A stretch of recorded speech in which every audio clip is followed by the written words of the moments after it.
Hello, everyone. Thank you so much for joining us today. I'm Marche, the webinar director here at Advice Chaser.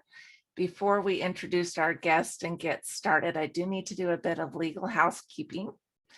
Advice Chaser, the host of this webinar, is not a registered investment advisor. We cannot and do not give financial advice. Today's presentation is for educational purposes only and cannot be considered advice for any person's individual situation.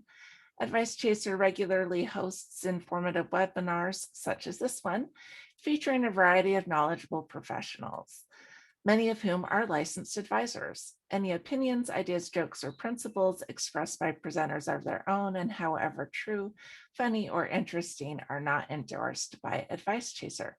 Please do not act on the information you hear today without consulting a qualified financial professional. We're thrilled to bring you this educational presentation. Attendees are muted, but we encourage you to ask questions using the chat box. The presenters will answer those queries during or after the webinar today as appropriate. If you ask a question in the chat box, go ahead and leave your phone number as well. If we can't get to your question during the event, we'll make sure someone reaches out to you after today's event. We want this experience to be as educational as possible. Please don't hesitate to ask for clarification or expansion of the material. I'd like to introduce you to today's presenter. Attorney Joe Dallow became, and is that pronounced right? I didn't even ask Joe if I was pronouncing your name right. Yeah, Joseph Dallow. Awesome, thank you. He became a lawyer to help others. He truly enjoys serving his clients and helping them plan for the future. He knows that the services he provides can help others meet life goals and avoid unforeseen problems. Perhaps the best part of Joe's job is helping clients protect their families, homes, assets, and dreams for the future. Joe graduated from Lawrence Technical University with a Bachelor of Science in Electrical Engineering before completing his law degree at Thomas M. Cooley Law School at Western Michigan University. Joe's engineering background, combined with his legal training and financial planning background, gives him a logical, problem-solving approach to estate planning. And as an analytical, outside-of-the-box thinker, he's better able to craft creative solutions for his clients.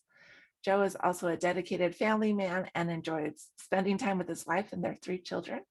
He also loves traveling, sports, and especially hockey and football, and also technology. And Joe, I am thrilled to have you here today, and let's go ahead and get started. I'll have you come off of mute and we'll turn the time over to you. Thank you, Marche. I'm glad to be on here and thank you for introducing me.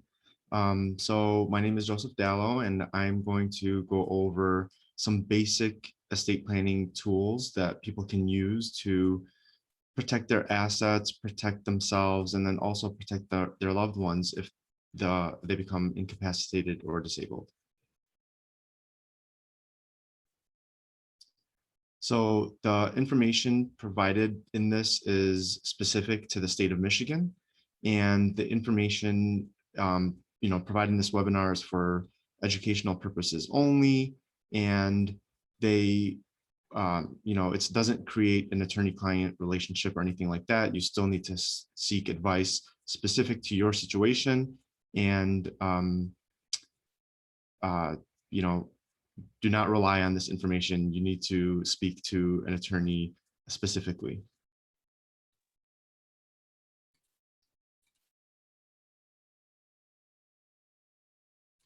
So just to give you guys a little bit more information about myself, I've been a licensed attorney in Michigan since 2011. I've also taken and acquired a few other licenses and credentials.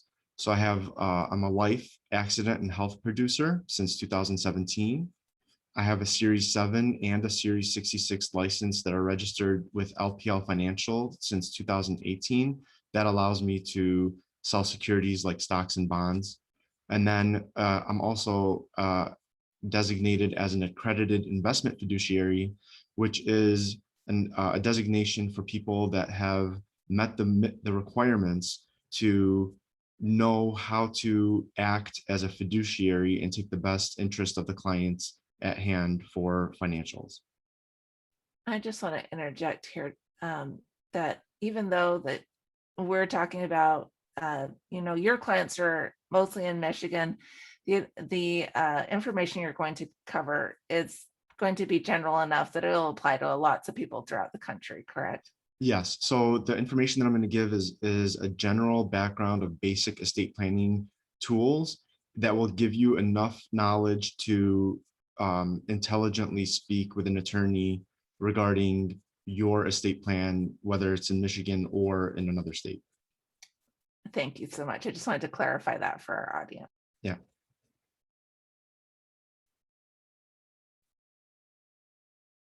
Okay, so when is the best time to create an estate plan? Now is the best time to create an estate plan, but sometimes it's not feasible for people, right? So let's say I have an 18-year-old person. They don't have any assets, but they might need a HIPAA form that's filled out just in case someone might need to know some information medically for them, or a patient advocate designation for them to, just in case something happens, someone can make medical decisions for that person. However, speaking to someone that's young to convince them that they need these documents might not, it might not be the first thing on their priority list, right? So when do I recommend creating an estate plan? A good time to do it is when a major life event occurs. When you buy a house, you can protect the house for your loved ones just in case something happens to you. They would be able to receive the house without going through a hassle. When you have a child, you can, at that time, you can say, well, who's going to be the guardian of this child if we're not able to take care of this child? Going to college or university for you or for your children, there are different types of estate planning tools that you can use to protect assets so that they're not considered the child's assets before they go to college, to protect those assets from them for being used for other purposes. If you get a lump sum of money, you can use estate planning tools to protect this extra money that you would be receiving from creditors if you use it if you do certain documents, or maybe your children are young, and if something happens to you, other family members or other people might take advantage of them if they have this money directly available to them. And I'll show you how you can use it to protect them. Getting married or divorced. I think divorced, especially, you might have designated beneficiaries for your spouse, and now you don't want your spouse to receive those assets. You should get an updated estate plan at that time. And then getting an increase in pay or a bonus. You have people don't know when they have enough assets to protect. That would be a perfect time to do it. Or when you have a death in the family. A lot of people who do contact me, it's because they've had a recent death in the family, and it finally triggers for them to realize how important it is to create an estate plan. It sounds like that what you're saying here is any sort of major life change would be a good time to, if you don't have a estate plan yet, go ahead and do that. Or if you are, you already have one, to update it. Yes. Can you explain really briefly what an estate plan is? Because I know you said there's several documents, and I think that that our participants will have a question about that. Yeah, so estate planning, people usually come to me and they say, I want a will, because that's the main document that people attribute to an estate plan. But it's much more than that. A will is part of it. You can designate guardianship of children, but also, what happens if you don't pass away, but you do have a medical condition that prevents you from doing certain things, an estate plan will allow you to designate who you want to be in charge of certain situations if you are unable to do something. So for example, if you have Alzheimer's, or if you do pass away, whatever the situation is that you cannot do it yourself, who will take on the role to do certain things. And then you also can give them instructions for each thing, that you would like to do, so that they're not just, all over the place on their own. They have an actual guidance of what you would have liked them to do in that situation. Thank you very much. That helps clear it up. Okay, so the main concerns are who's going to take care of my children, who will take care of me, and who will take care of my finances. And those are the main concerns that you have with estate planning.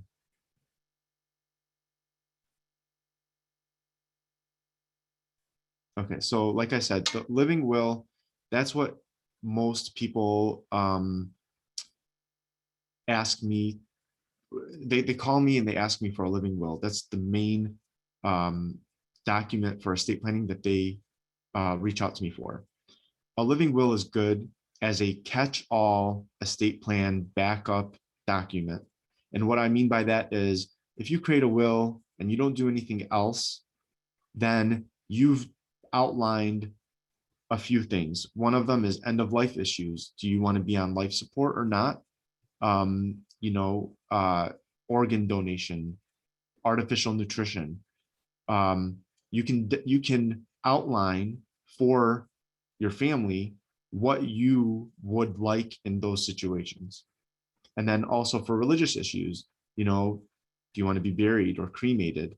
If that's important to you, you can outline that in your will. And then so now whoever is looking at your will knows, oh yeah, they said that they wanted to be buried. So, that's already outlined for you. You don't have people guessing of what you want to do.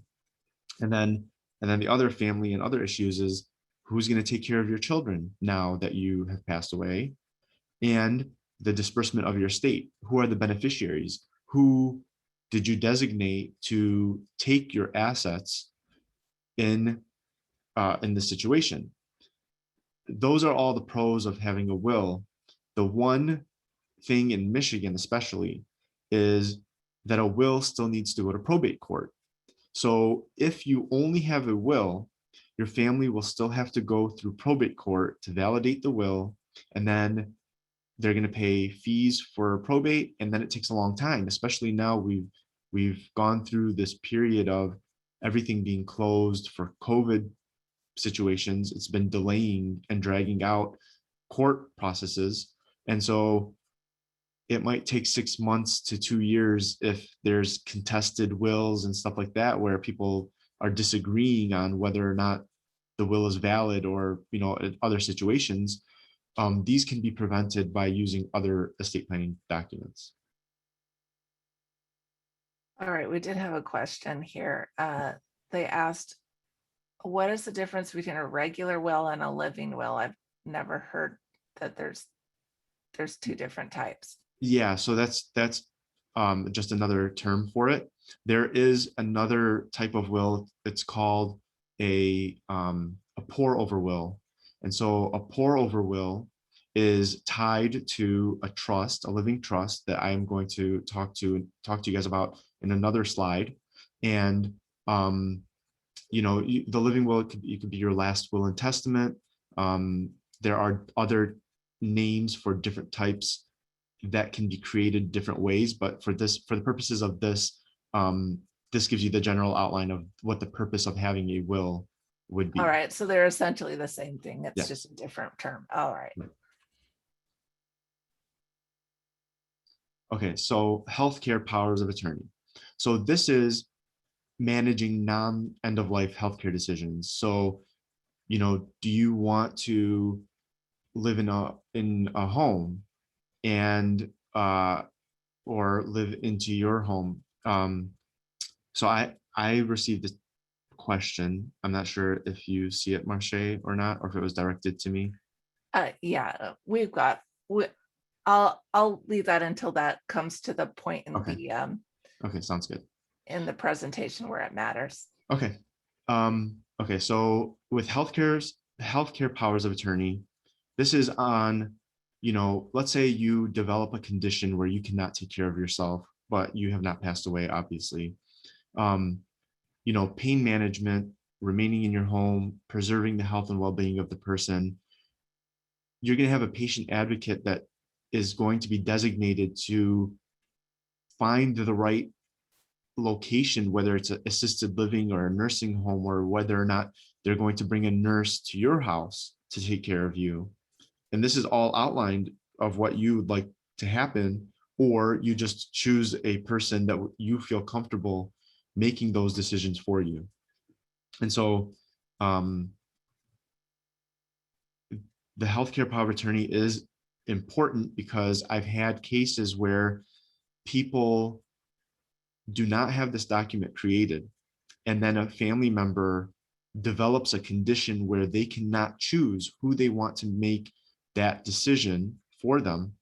Now you have to go to court. You have to go to probate court to designate who you want to be the guardian of that person to make those decisions. And like I said earlier, you're going to deal with probate costs, and it's going to be a lot more expensive, and it's going to take a lot longer to accomplish the same result that if you would have just created a healthcare power of attorney would have given you.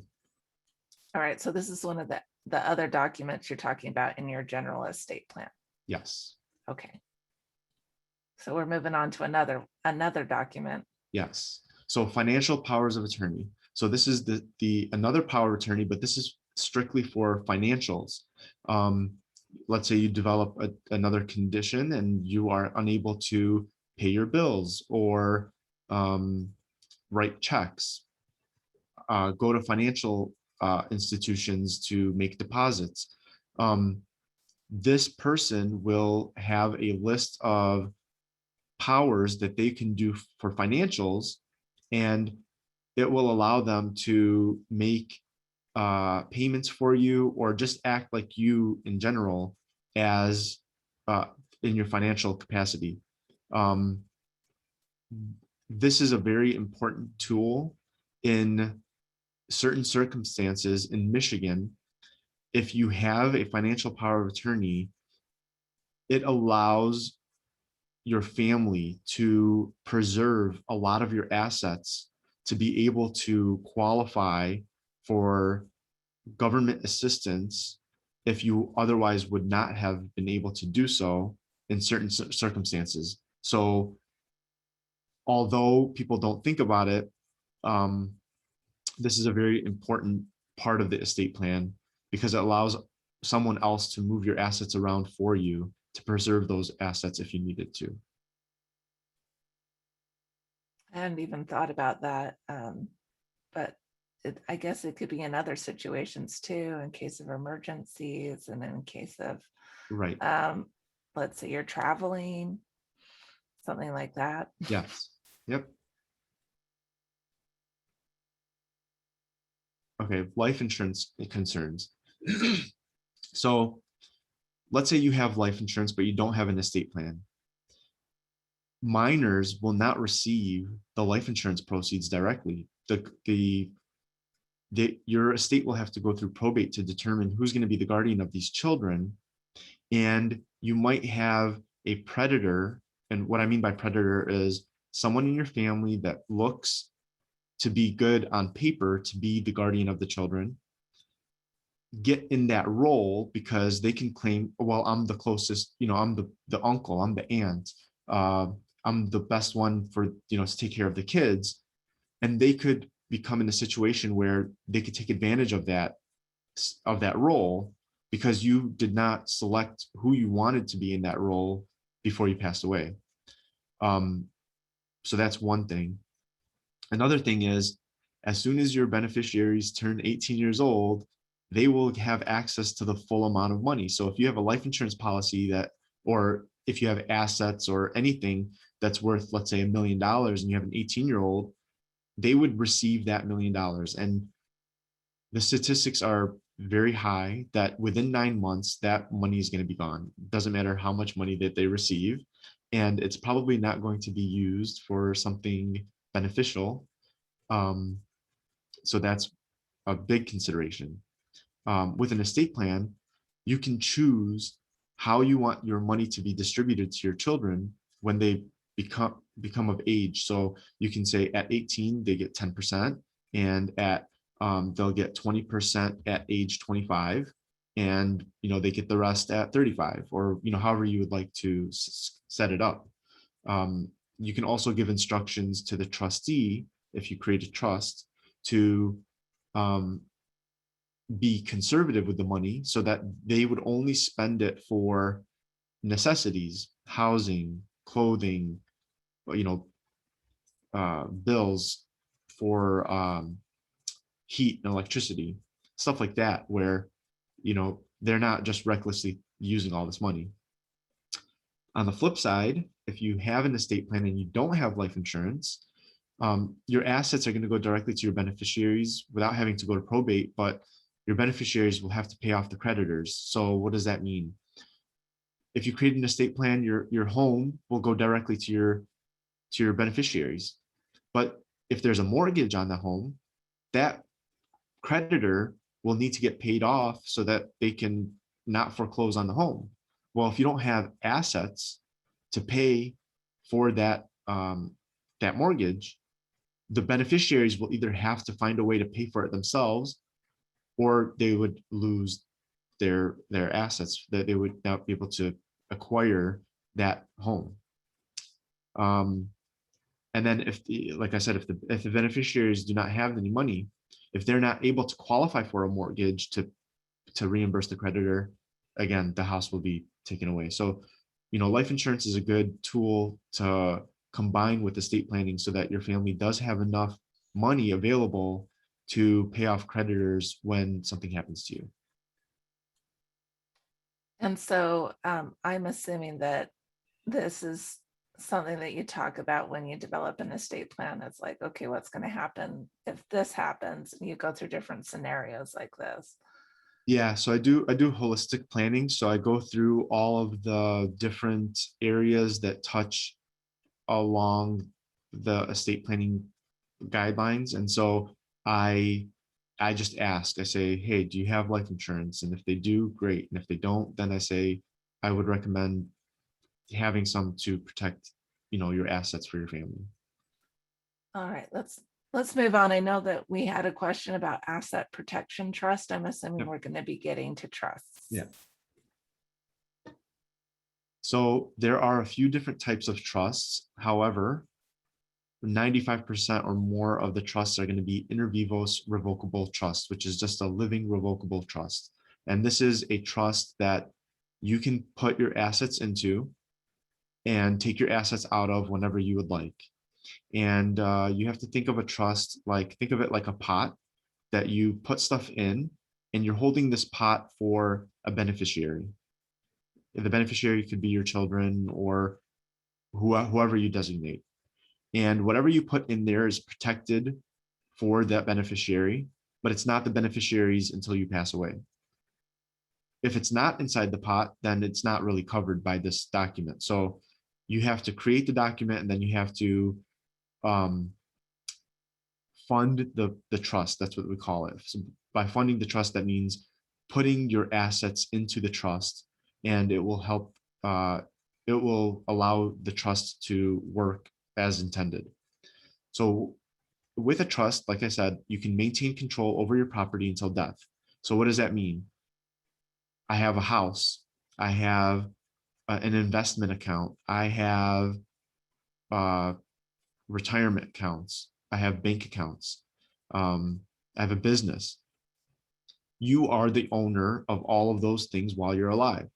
But as soon as you pass away, if that trust is funded properly, those assets will be titled to the trust, and whoever the beneficiary is, it's now their assets. This is my most important tool that I recommend to people, is by creating a trust. In Michigan, depending on what types of assets you have, you might not need it, but I have to go through and see everybody's situation to determine whether or not it makes sense for them to do. One of the best reasons for having a trust is you reduce probate costs, because probate in Michigan, if your assets are not in the trust or they're not designated properly, it will go to probate. And in probate court, that's where they determine, all of your assets and who's going to be getting all of this, all of your assets. They charge you based on the total value of the assets going to probate. And so if you have a house and your house is $300,000 and that goes to probate, that's going to increase your family's costs for acquiring that house, versus if you have it in a trust or if you have a special kind of deed, you can pass that house along and it's not counted in the probate costs because you've already transferred it without including it in probate. And I know I mentioned these before. Then, creditor protection, predator protection, self-protection, and estate tax protection. Creditor protection for sure. What happens is, let's say, you're 50 years old and you have a son or a child, an adult child that's 25 years old, and this person owes $20,000 in student loans, or $50,000 in credit cards, or whatever it is, whatever the debt is. You can protect your child from their creditors, because the creditors cannot get the money that's in the trust, because the beneficiary, it's not their money yet.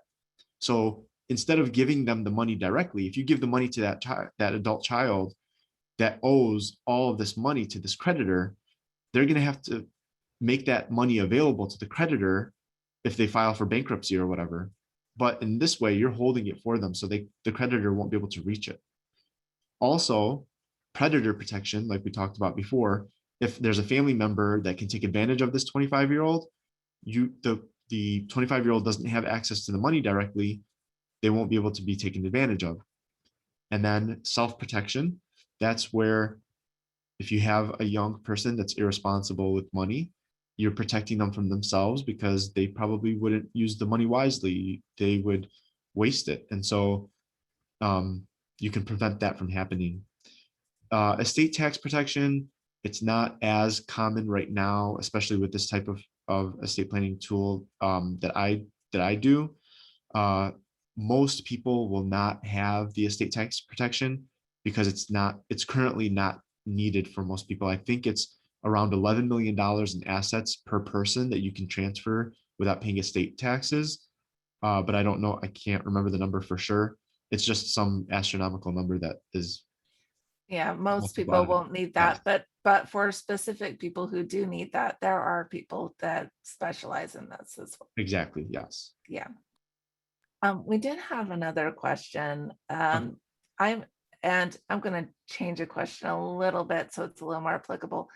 Do you have a checklist or questionnaire that you use for estate planning? Yeah, so I have one on my website, and I have several questionnaires on my website, and it goes through and it asks you all of the questions that I would need answers to go through an estate plan. And I have people answer that questionnaire, and then once I receive it, if I have questions, I'll have them clarify, or maybe they didn't understand what some of the questions were. I would explain it a little bit better through a consultation. And then if I need any more information, I'll have you submit that. And just so this so anyone understands, we're just giving kind of general guidelines here together. Of course, we can't offer specific advice, but that's why working with a professional is so important, is because then you can have someone who knows your exact situation and also knows to ask questions that you might not have even thought to ask. Let's go ahead and go to the next part. Okay, so I'm going to clarify this especially. It's a Ladybird Deed in Michigan. There are a few other states. I only know Michigan and Florida off the top of my head. I can't remember the other states. I think there's maybe 5 states in the United States that offer a Ladybird Deed, or there might be another type of word for it in that state. This is for people that come to me and they say, well, I don't need an estate plan because I don't have anything. I just have a house. This is the perfect tool for people that only have a house as an asset, because this specifically covers your house and it allows you to designate a beneficiary and it transfers upon death. So instead of spending money on a will, if you're not interested in that, let's say you have all of your children are adults, they're all 30 years old or older, and they're financially responsible. You want everything to be split evenly between them. Even if you create a will, your assets will go to probate court. Um, so, but if you only have a house, I can create a Ladybird Deed that will allow you to transfer the house without having it go to probate court. So everything else will be taken care of. You don't have to worry about, you can split your life insurance between your 2 adult children, and not have to worry about anything else. That's fine. But for your home, I highly recommend having a Ladybird Deed. These are the benefits. Your family will avoid probate. It's gonna be reduced the amount that goes to probate by the amount that's of your the value of your home. You can transfer the home to whomever you want, and it goes to them as soon as you pass away. One of the other benefits too is that it does not affect benefits such as Medicaid and Social Security. A lot of older clients risk losing some benefits if they acquire or transfer a home within 5 years of receiving those government benefits. With a Ladybird Deed, what you do is you're deeding the property to yourself until you pass away, and then it goes to whoever the beneficiary is. You can name a trust, you can name individuals, and then that, because you're transferring it from yourself to yourself, it doesn't affect those benefits that you might have. You maintain ownership and control of your property while you're alive. Let's say you create this Ladybird Deed and 3 years later you decide to move. Well, you can sell the house, it's still under your name. You haven't transferred it yet. So it's an easy tool, because if you do have your property in a trust directly, sometimes it can be a little bit more cumbersome, not enough to not do it, but it's just a little bit more work to transfer a property if you don't use this tool. And again, with the creditor protection, your beneficiaries, it's not their house as long as you're still living. So their creditors will not be able to reach over and take the property from them because it's not their property yet, which is really good in some situations. And then step up in tax basis. This is a tool that if you transfer a property, let's say somebody 25 years old, they buy a property for $100,000, and let's say at 35, the house is worth 200,000. If they were to use this tool, they would get, if they passed away and the value of the house is 200,000 now, their family members or whoever they designated as a beneficiary will acquire the house at the $200,000 mark, not at the $100,000 mark. And so they would not have to pay taxes on that $100,000 in gains, because they acquired it at the $200,000 mark when you passed away, rather than the $100,000 mark when you bought it. What happens sometimes is some people don't know this tool exists, and they put their beneficiaries on the deed of the property before they pass away, and that ruins the step up in tax basis. So you're going to cost your family more money in taxes if you do it the wrong way, rather than doing it using this tool or another tool, depending on your situation. So I looked up very quickly what states allow the Ladybird deeds. It looks like we've got Florida, Michigan, Texas, Vermont, and West Virginia. So just keep in mind that those are the only states that allow this. Okay, thank you. Yeah, and then so these are the offices that I currently practice out of, and you can either meet me at those places, or usually I do a consultation over the phone or via Zoom, and I would end up meeting you at one of these locations for signing your documents when we're all done. So we have some time for some question and answer. And so I would like to ask a couple questions that we've gotten. Okay. So what if you don't have children? Do you still need estate planning? Yeah, so that's a good question. There are multiple reasons that you would need an estate plan. One of them is if you're married, your spouse is included in that estate plan. Let's say you're single. I mean, that especially if you're single, if you have developed some kind of issue where you cannot take care of yourself, you don't have anybody designated to do that, it becomes difficult to get anything done, and who's going to take care of you and all that stuff. You would not want that to be given up to the state to decide who's going to take care of you. And then the other thing is, maybe you have other family members that you want to name as beneficiaries for your assets. So, you know, you're dealing with assets that you want to transfer to beneficiaries. Maybe you don't have children, but maybe you have siblings that you would want to acquire those assets. If you have a business, who's going to take care of that over that business? And then also, like I said, you yourself, if something is to happen to you where you don't pass away, you would need a financial and the healthcare power of attorney.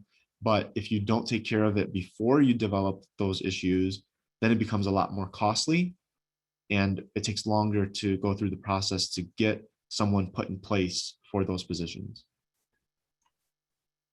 Thank you. Okay, we have another question here. Can you go over really quickly the basic documents needed in an estate plan? So Yeah, just run over that list really quick. yeah. So you would need a will. Let's say I did a complete estate plan. It would be it would include a will, financial power of attorney, healthcare power of attorney. I didn't go over a HIPAA agreement. It's mostly just who can acquire information regarding your medical situation, but not act on it. They would just be able to understand what's going on with you if something happens. A Ladybird deed and a trust, a living trust.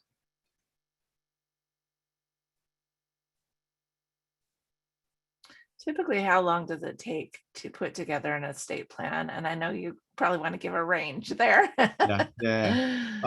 So usually if I have someone fill out the questionnaire, sign the contract, give me all the information, it takes about 2 to 3 weeks, depending on how complicated it is, how busy I am during that period, but usually 2 to 3 weeks to get everything done and signed off. For a typical general estate plan. Yep. This goes into a question actually that we were talking about, Joe, before we began our webinar. I have a special needs child, and I'm interested in setting up a special needs trust.